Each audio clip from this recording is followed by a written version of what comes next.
Umumbor uchastkaga alishaman deb uy qidirib yurganlarga navbatdagi xonadonga keldik. Bu Toshkent tumani O'nqo'rg'on Obod mahallida navbatdagi xonadonga keldik. Bu uyimizda ikkalasi ham sotuvda. 2 sotuv, 5 ta xona, 3 ta sanuzor. Ko'rayotgan bo'lsanglar, ko'chalar mana keng.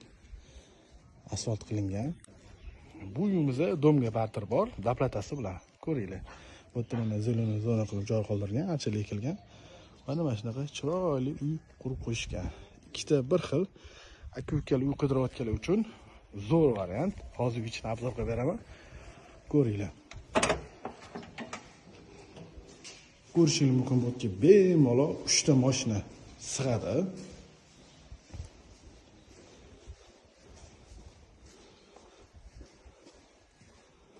Mana bu uyimizning usti ko'rinishi.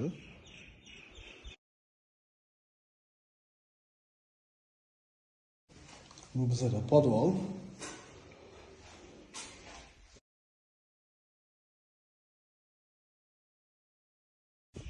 Bu yoq bizada oshxona. Oshxonamiz ko'chadan ham kirsanglar bo'ladi, uychadan ham kirsanglar bo'ladi.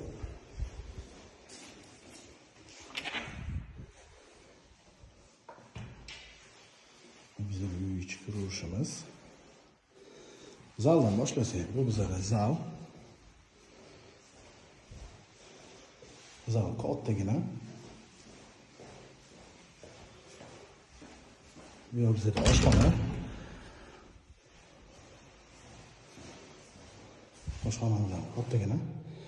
Bu aytgandek, hovliga ham shu yerdan chiqsa bo'ladi. Bu yerda bizada sanuzor.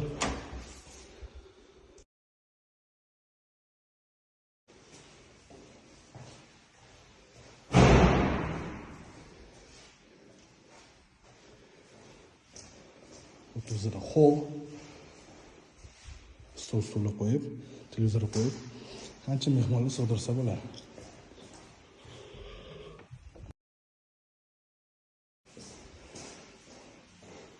Yo'qmi buni? Radiator spanni qilsa ham bo'ladi. Bizada sanuzor.